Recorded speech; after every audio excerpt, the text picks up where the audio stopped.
जय हिंद दोस्तों। कैसे हैं आप सभी। उम्मीद है कि आप सभी एकदम जिंदाबाद, जबरदस्त, मस्त और स्वस्थ होंगे।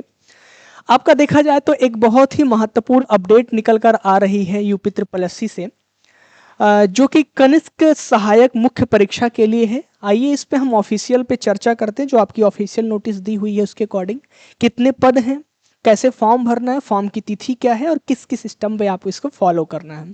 चलिए आइए ऑफिशियल नोटिस की तरफ बढ़ते हैं और इसमें देखते हैं कि जो हमारा ऑफिशियल नोटिफिकेशन दिया हुआ है उसमें फाइनली क्या दिया हुआ है।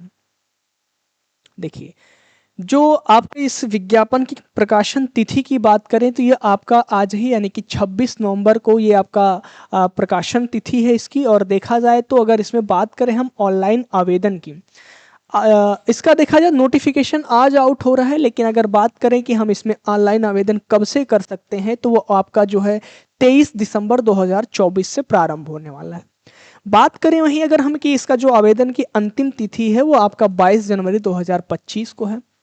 और देखा जाए अगर शुल्क जमा आपका हो जा रहा है, उसके बाद अगर आप उसे क्या करना चाह रहे हैं, संशोधन करना चाह रहे हैं तो आप 29 जनवरी 2025 से संशोधन कर सकते हैं। ठीक है, इतनी बात समझ में आ गई। चलिए आइए आगे बढ़ते हैं। हम देखते हैं कि जो आपका ये नोटिफिकेशन है इसके अनुसार हमारा कितने पद दिए हुए हैं। देखिए, बात करी जाए अगर आपका तो कनिष्क मुख्य सहायक परीक्षा के लिए 2023 के अंतर्गत आ रही है नोटिफिकेशन। और इसमें देखा जाए अगर कुल पद की बात करें तो 2702 पद आ रहे हैं। कितने पद निकल कर आ रहे हैं? 2702 पद निकल कर आ रहे हैं।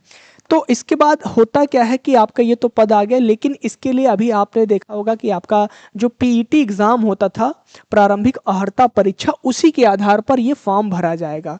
तो इसमें अच्छा, अभी तो 2024 में कोई प्रारंभिक अर्हता परीक्षा यानी कि पीईटी का एग्जाम नहीं हुआ है। तो ये जो फॉर्म भरा जाएगा वो आपका 2023 के अकॉर्डिंग भरा जाएगा। आप 2023 में जो पेट का एग्जाम दिए होंगे उसी के अकॉर्डिंग क्या किया जाएगा, आपका ये फॉर्म सबमिट किया जाएगा, क्योंकि 24 में अभी आपका कोई पीईटी का एग्जाम नहीं हुआ है। ठीक है, तो 23 के अकॉर्डिंग क्या किया जाएगा, ये फॉर्म आपका सबमिट किया जाएगा। ठीक है, इतनी बात समझ में आ गई। आइए हम थोड़ा सा देखते हैं इसकी जो आवेदन की प्रक्रिया है वो क्या होने वाली है। तो जैसा कि आवेदन की प्रक्रिया की अगर हम बात करें तो पहले तो सबसे पहले हम देख लेते हैं इसकी जो अर्हता है वो क्या क्या हो सकती है। अर्हता की बात करें तो आपको क्या करना है, देखिए इसके अंतर्गत देखा जाए जो अर्हता है वो आपकी प्रारंभिक अर्हता परीक्षा 2023 का आपके पास रजिस्ट्रेशन नंबर होना चाहिए। इसके बाद आपकी जन्म तिथि, लिंग और उत्तर प्रदेश का निवासी होने से संबंधित आपको विवरण यहाँ पर देकर इसे क्या कर सकते हैं, आप लॉग इन कर सकते हैं। देखिए, फॉर्म को स्टार्टिंग से आपको नहीं भरना है। आपके पास जो पीईटी का रजिस्ट्रेशन नंबर होगा उसी से आप क्या कर सकते हैं, इसको लॉग इन करके आगे की प्रक्रिया कर सकते हैं। यानी कि स्टार्टिंग से आपको कोई फॉर्म इसमें भरना नहीं है। फिर जैसे ही आप उसे लॉगिन करेंगे आपके पास एक ओटीपी आएगा। ओटीपी के माध्यम से क्या करेंगे, इसको आप जो है लॉगिन कर लेंगे। इसके बाद क्या करना है, आपको एक फोटो और सिग्नेचर को अपलोड करना है। देखिए, जब भी आपका फॉर्म कभी कैंसिल होता है तो इसी की वजह से होता है कि आपका जो फोटो होता है और आपका जो थंब होता है वो क्लियर नहीं दिखता है। तो इसमें यह बताया, देखिए पेट के एग्जाम में भी आप अपना फोटो सिग्नेचर अपलोड किए होंगे, लेकिन इसको जब आप लॉगिन करेंगे तो आपको फिर से ऑप्शन मिलेगा कि आप अपना फोटो और अपना जो थंब है उसे फिर से अपडेट कर लीजिए। तो आपको क्या करना है, उसे बाकायदा जो है स्कैन करके ही अपलोड करना है। नहीं तो होता क्या है कि आपका जो फॉर्म होता है इन्हीं सब की वजह से क्या होता है, रिजेक्ट हो जाता है। ठीक है, बात समझ में आ गई इतनी। चलिए आगे बढ़ते हैं, देखते हैं क्या है इसमें।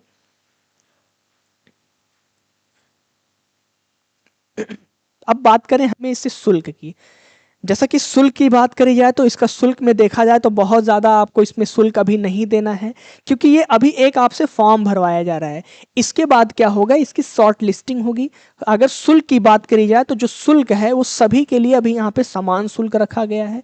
देखा जाए तो अनारक्षित वर्ग हो, पिछड़ा वर्ग हो, अनुसूचित जाति हो या अनुसूचित जनजाति हो, सभी के लिए केवल और केवल अभी 25 रुपये शुल्क रखा गया है, जो कि आपको ऑनलाइन कटाना है। कैसे करना है, ऑनलाइन फॉर्मेट में इसे आपको सबमिट करना है। यहाँ पर जैसे अलग अलग फॉर्म में क्या होता है, कैटेगरी वाइज आपको शुल्क जमा करना होता है, लेकिन अभी ये वाला जो फॉर्म सबमिट होगा इसमें आपको कैटेगरी वाइज कोई शुल्क नहीं जमा करना, केवल और केवल 25 रुपये का क्या करना है, शुल्क इसमें जमा करना है। फिर यहाँ पर एक मुख्य बात आप देखिए, कह रहा है कि मुख्य परीक्षा है तो परीक्षा शुल्क का भुगतान केवल मुख्य परीक्षा है तो 60 लिस्ट किए गए अभ्यर्थियों के द्वारा ही किया जाना होगा। अभी हमने आपको बताया ना कि क्या होगा, ये अभी क्या किया जा रहा है, आपसे केवल फॉर्म भरवाया जा रहा है। फॉर्म भरने के बाद जब एक आंकड़ा मिल जाएगा, उसके बाद क्या होगा, एक शॉर्ट लिस्ट की जाएगी और जो पीटी का स्कोर होगा उसी के माध्यम से आपको शॉर्ट लिस्टिंग किया जाएगा।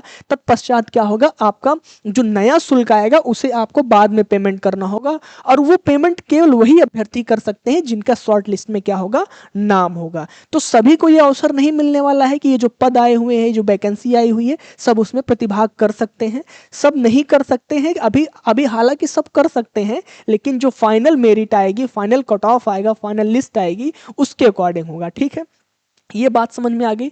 चलिए, अभी इसमें क्या है कि आप अपना अगर फॉर्म संशोधन वगैरह करना चाहते हैं तो फॉर्म को संशोधन भी कर सकते हैं। जैसे अगर किसी का वर्तनी गलत हो गया है, माता पिता का नाम गलत हो गया है, या आपका पता वगैरह गलत हो गया है, तो वो सारी चीज़ें आप यहाँ से क्या कर सकते हैं, जो है करेक्शन कर सकते हैं। चलिए, अब थोड़ी सी हम बात कर लेते हैं जो मुख्य बात है, जिसका आप सभी को इंतजार रहता है कि किस कैटेगरी को कितना पद मिला है। ये बहुत ही अहम भूमिका निभाता है कि हाँ, हमारे कैटेगरी से इतने पद आए हैं, हमारे कैटेगरी से इतने पद आए हैं। चलिए देखिए, तो इसमें क्या है कि बहुत सारे विभाग दिए हुए हैं। ठीक है, बहुत सारे विभागों के अंतर्गत अगर देखा जाए तो आपका जो पद बना हुआ है हर कैटेगरी का अलग अलग बना हुआ है। तो सबसे पहले हम बात कर लेते हैं वेतन की। तो जो वेतन इसका मिलने वाला है वो 21,700 से लेके 69,100 ग्रेड पे आपको क्या मिलने वाला है, ये अधिकतम की बात कर रहा है। ठीक है, अब बात कर लेते हैं कुल पद का विवरण। अगर देखा जाए तो जो आपका अनारक्षित वर्ग है उन्हें मिल रहा है 454 सीट। ठीक है, वहीं देखा जाए अगर अनुसूचित जाति की बात करें तो 228, और अनुसूचित जनजाति की बात करें तो 14, और अन्य पिछड़ा वर्ग यानी ओबीसी की बात करें तो 304 मिल रहा है। और वहीं ईडब्ल्यूएस की बात करें तो उनको क्या मिल रहा है, 111 पद मिल रहा है। अगर इस विभाग का जो देखा जाए, जो कनिष्क सहायक है यानी कि जो राज्य कर आयुक्त कार्यालय के लिए आया हुआ है, वहां पर सबसे ज्यादा पद इसी में आया हुआ है, और ये क्या है, अस्थायी रूप से 1111 पद निकल कर आ रहा है। कितना, 1111 पद निकल कर आ रहा है। वहीं देखा जाए अगर आपका जो है खाद्य एवं रसद विभाग से, तो ये भी क्या है कि हर कैटेगरी वाइज का अलग अलग बटा हुआ है। तो अनारक्षित वर्ग के लिए 108, अनुसूचित जाति के लिए 72, और अनुसूचित जनजाति के लिए 4 सीटें मिल रही। ठीक है, और आपका जो पिछड़ा वर्ग है वहां पर 58 मिल रहा है, और ईडब्ल्यूएस के लिए 26 सीटें मिल रही है। और अगर कुल आंकड़ा देखा जाए तो 268 निकल कर आ रहा है। तो सबसे ज्यादा पद की बात करें 1111 जो है वो किसके लिए है, राज्य कर आयुक्त कार्यालय के लिए यानी कि कनिष्क सहायक के लिए। ठीक है, इसी के अकॉर्डिंग देखा जाए तो अलग अलग विभागों के अलग अलग पद को क्या किया गया है, कैटेगरी वाइज इसे डिवाइड कर दिया गया। ठीक है, इतनी बात समझ में आ जाती है। चलिए, अब हम थोड़ा सा आगे बढ़ते हैं, आगे देखते हैं आगे की क्या प्रक्रिया है। इसमें हमने क्या किया, पीट के आपका रजिस्ट्रेशन नंबर के अकॉर्डिंग अपना लॉगिन किया, ओटीपी आया और फॉर्म को हमने क्या किया, भर दिया, सबमिट कर दिया।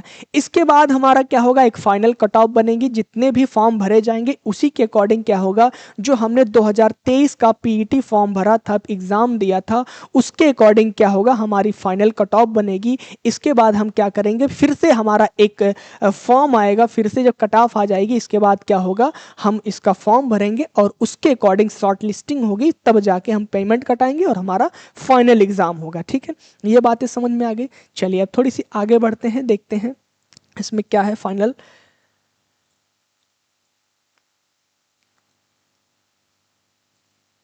हालांकि नोटिफिकेशन देखा जाए तो बहुत ही बड़ा है, 40 पेज का नोटिफिकेशन दिया हुआ है। 40 पेज का नोटिफिकेशन से आपको नहीं लेना देना है, मुख्य मुख्य बातों पर आपको ध्यान देना है। ठीक है, चलिए, अब थोड़ी सी इसकी चयन प्रक्रिया पे हम बात कर लेते हैं कि चयन इसका कैसे होने वाला है। तो देखिए, इसमें आपका एग्ज़ाम होगा, इसके बाद आपको जैसा आपको पता ही होगा कि इसमें क्या होता है, आपका टाइपिंग टेस्ट होता है। टाइपिंग टेस्ट वगैरह के बाद आपका क्या होगा, पहले तो एग्ज़ाम होगा, फिर आपका टाइपिंग टेस्ट होगा। अभी उस पर भी हम बात करते हैं कि वो कैसे कैसे होने वाला है और क्या होगा। ठीक है, चलिए, अर्हता की थोड़ी सी हम बात कर लेते हैं। जो इसकी अर्हता दी हुई उसमें यह बताया गया है आपका कि आपको क्या है, माध्यमिक शिक्षा परिषद उत्तर प्रदेश से इंटरमीडिएट परीक्षा सरकार या उसके समकक्ष आपको क्या होना है, पास होना, यानी कि आपके पास 10+2 होना चाहिए। क्या होना चाहिए, 10+2 होना चाहिए। इसके बाद अगर आगे हम बढ़ें तो आगे अगर देखा जाए, इसमें आपको अभी मैंने बताया ना कि टाइपिंग की बात इसमें करी जाती है, तो हिंदी और अंग्रेजी में टंकण परीक्षा होने वाली है आपकी। तो वहीं अगर हिंदी की बात करें तो हिंदी में आपको कितना, 25 वर्ड पर मिनट, और अंग्रेजी की यानी इंग्लिश की बात करें तो 30 वर्ड पर मिनट आता है। ठीक है, और सबसे अहम बात यहाँ पर आपके पास क्या होना चाहिए, डोएक सोसाइटी से CCC का सर्टिफिकेट होना चाहिए, यानी कि आप 10+2 हैं। ठीक है, 10+2 है, आपके पास ट्रिपल सी का सर्टिफिकेट है और आपके पास टाइपिंग की जानकारी हिंदी और इंग्लिश की, हिंदी का देखा जाए तो 25 का और अंग्रेजी का देखा जाए तो 30 का, ये चीज़ें हो गई। ये अगर आपके पास है तभी आप इस फॉर्म को क्या कर सकते हैं, भर सकते हैं, अन्यथा आप इस फॉर्म को नहीं भर सकते। अच्छा, इससे पहले आपको क्या होना चाहिए कि आप जो 2023 का पीईटी का एग्जाम हुआ है ये एग्जाम आप देना चाहिए। अगर आप ये एग्जाम नहीं दिए हुए हैं तो ये सारी चीजें तो बात की बात है, तो आप इसका फॉर्म नहीं भर सकते हैं। 2023 पीईटी होना चाहिए आपके पास और इसके बाद आपका 10+2 होना चाहिए, ट्रिपल सी के आपके पास सर्टिफिकेट होना चाहिए, ठीक है। और वहीं अगर अन्य पे देखा जाए तो आपका जो आपका कैडेट कोर होता है यानी कि एनसीसी होता है जो, उसका आपके पास बी अगर प्रमाण पत्र है तो भी आप इसमें लगा सकते हैं। और अगर देखा जाए तो अगर प्रादेशिक सेना न्यूनतम में अगर 2 वर्ष की अवधि तक आप सेवा दिए हैं तो भी इसे आप क्या कर सकते हैं, इसमें लगा सकते हैं। अच्छा, थोड़ी सी संशय लोगों में ये रहती है कि जो हिंदी का टाइपिंग होने वाला है वो हिंदी में कई सारे फॉन्ट आते हैं, जैसे मंगल आता है, कृति आता है, देवलेस आता है, रिमेंटल गेल आता है, तो हम किस पे करेंगे। अभी देखिए 1262 वाले के लिए एक नया नोटिफिकेशन जारी हुआ था जिसमें यह बताया गया कि आप 2 फॉन्ट में, एक तो कृतिदेव 010 में और एक मंगल इंस्क्रिप्ट में क्या कर सकते हैं, आप टाइपिंग टेस्ट दे सकते हैं। इसके अलावा आपका कोई भी फॉन्ट वैलिड नहीं माना जाएगा। तो देखा जाए तो इसमें भी अगर देखा जाए तो हमारे पास 2 फॉन्ट आते हैं, एक मंगल आता है और एक कृतिदेव आता है, तो हम दोनों में से किसी एक पर क्या कर सकते हैं, अपनी टंकर परीक्षा दे सकते हैं, ठीक है। इतनी बात समझ में आई। अब थोड़ी सी आयु की बात कर लेते हैं। आयु की बात करी जाए तो आपका जो आयु है वो कह रहा है कि जो प्रकाशन तिथि है उससे आपका देखा जाए तो 1 जुलाई को क्रमशः 18 वर्ष की आयु प्राप्त कर लिया हो, और अगर वहीं पर अधिकतम आयु की देखा जाए, अधिकतम आयु आपकी कितनी है, 40 वर्ष से अधिक ना हो। 1 जुलाई तो आपका 18 वर्ष पूरा हो जाना चाहिए और आपका आयु जो है वो 40 वर्ष से अधिक नहीं होनी चाहिए। ये बात समझ में आ गई। चलिए अब देखा जाए यहाँ पे दिया हुआ है चयन का आधार। चयन के आधार की अगर हम बात करें तो चयन के आधार पर कह रहा है प्रश्नगत पदों का चयन उत्तर प्रदेश शासन क्रमिक अनुभाग 3 की अधिसूचना संख्या दिनांक 11/5/2015 द्वारा प्रख्यापित उत्तर प्रदेश समूह ग पदों की सीधी भर्ती नियमावली 2015 उत्तर प्रदेश शासन और क्रमिक अनुभाग 2 की अधिसूचना के द्वारा देखा जाए तो 31 अगस्त 2017 के द्वारा, ये बहुत लंबा चौड़ा दिया हुआ है, इस पर बहुत ज्यादा बात करने की जरूरत नहीं है, ठीक है। हाँ, एक मुख्य बात यह है कि प्रारंभिक अहर्ता परीक्षा जो इसमें दिया हुआ है कि प्रारंभिक अहर्ता परीक्षा 2023 में आप क्या होना चाहिए, आप सम्मिलित हुए हैं, तभी इस फॉर्म के लिए आप एलिजिबल हैं। इसके बाद की जो चयन प्रक्रिया है यानी कि जो फॉर्म की अहर्ता की बात करी जाए, आपके पास 10+2 होना चाहिए, ट्रिपल सी होना चाहिए और आपके पास टंकड़ परीक्षा यानी कि टंकड़ की जानकारी होनी चाहिए, यानी कि टाइपिंग की जानकारी होनी चाहिए। ये बात समझ में आ गई। तो तदनुसार आयोग द्वारा अभ्यर्थियों का चयन है तो लिखित परीक्षा का आयोजन किया जाएगा। इतना सब आप कर लेते हैं, फिर आपका एक लिखित परीक्षा का आयोजन होगा। उसके बाद यहाँ पर देखी जाए तो वही वाली बातें फिर ये बता रहा है कि आपके पास हिंदी और अंग्रेजी 25 वर्ड और 30 वर्ड आपके पास गति होनी चाहिए। ये चीजें हो गई। इसके बाद आप क्या कर सकते हैं, आपको टेस्ट देना है। अच्छा, अब देखिए जाए करें लिखित परीक्षा हेतु आयोजन और पाठ्यक्रम का बात करी जाए तो जो आपका लिखित परीक्षा होने वाला है तो लिखित परीक्षा के लिए आपको पास देखिए इसमें सारी चीज़ें पूरी की पूरी जानकारी दी हुई है। लिखित परीक्षा में आप क्या करना है, कैसे पढ़ना है, वो सारी चीज़ें इसमें आपको दिया हुआ है। ये पूरा का पूरा 40 पेज का आपका नोटिफिकेशन है, ठीक है। तो इतनी बात समझ में आ गई, ये सारी चीज़ें आप समझ गए हैं। आगे बढ़ते हैं, चलिए आगे देखते हैं क्या दिया हुआ है। अब हम थोड़ी सी बात कर लेते हैं इसके पाठ्यक्रम पे। तो पाठ्यक्रम में देखा जाए तो जो कुल निर्धारित अंक है उसके अकॉर्डिंग बात करते हैं। सबसे पहले इसमें आपका आएगा क्या, हिंदी, हिंदी से आने वाला है जो कि आप सभी का लगभग हिंदी भाषी क्षेत्र से आते हैं तो आप सभी का इस पे कमांड रहता है। कह रहा है कि हिंदी परिज्ञान और लेखन योग्यता 30 नंबर का आएगा आपका, ठीक है। इसके बाद सामान्य बुद्धि परीक्षण देखा जाए तो 15 नंबर से आएगा आपका, और सामान्य जानकारी की बात करें तो 20 नंबर से आने वाला है।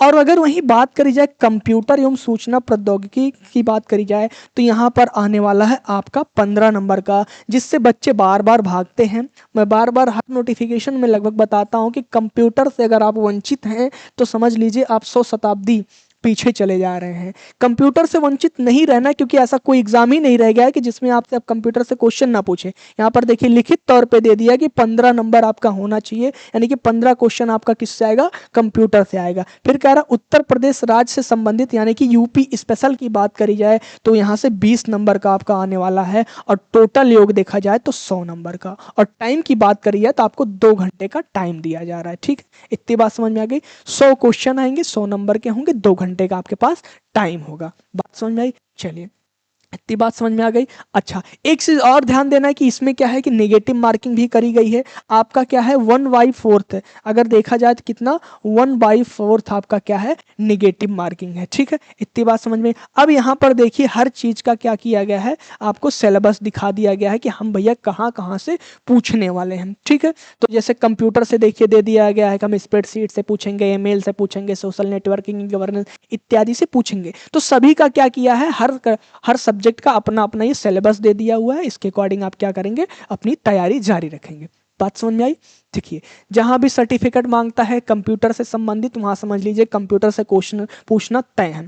तो आपको कुछ मुख्य बातें थी जो मैंने आपको बताया। तो इस मुख्य बात में आपको ध्यान क्या देना है, आप क्या 2023 का पीटी का एग्जाम दिया होना चाहिए आपके पास, 10+2 होना चाहिए आपके पास, और इसके बाद आपके पास SSC का सर्टिफिकेट होना चाहिए जो कि डोएक सोसाइटी यानी नीलेट द्वारा आपके पास होना चाहिए। ऐसे फर्जी वर्जी वाला आप नहीं लगा सकते हैं, वो नीलेट के द्वारा होना चाहिए। और अगली बात यह है कि आपके पास टाइपिंग की जानकारी होनी चाहिए, हिंदी और इंग्लिश की। हिंदी की बात करी जाए तो हिंदी में आपका क्या होना चाहिए, आपका 25 वर्ड, और अंग्रेजी की बात करें तो आपके पास 30 वर्ड पर मिनट की जानकारी होनी चाहिए। आपकी जो स्पीड है इतना लिया जाएगा। इतनी चीजें आपके पास हो गई हैं, तब आप क्या कर सकते हैं, इस फॉर्म को भर सकते हैं। ठीक है, बात समझ में आ गई। और देखा जाए तो एक बहुत बड़ा पद निकल कर आ रहा है अभी, हालांकि 1262 का आपका टाइपिंग टेस्ट होने वाला है आपका 19 दिसंबर से। इसके बाद देखा जाए तो आप लगभग इसी पे आपको जुट जाना है। क्या 2702 पद बहुत बड़े पद होते हैं। अभी तो 1262 अभी कंप्लीट होने वाला है, इसके बाद आपका आ गया 2702 पद। इसके लिए आपको क्या करना है, तैयारी करनी है। तैयारी के रूप में देखा जाए तो आपको क्या करना होता क्या है कि बच्चे जो है किसी न किसी तरीके से टेस्ट तो निकाल लेते हैं, यानी कि जो लिखित परीक्षा होती है उसे पास कर लेते हैं। उनका फर्स्ट कहाँ जाता है, टाइपिंग में। टाइपिंग बहुत बड़ा नहीं है, 25 वर्ड और 30 वर्ड मांग रहा है, लेकिन इतना प्रेशर हो जाता है टाइपिंग को लेके कि लोग यहीं पर फेल हो जाते हैं। टेस्ट तो पास कर लिए, लिखित परीक्षा निकाल लेते हैं और इसी में अटक जाते हैं।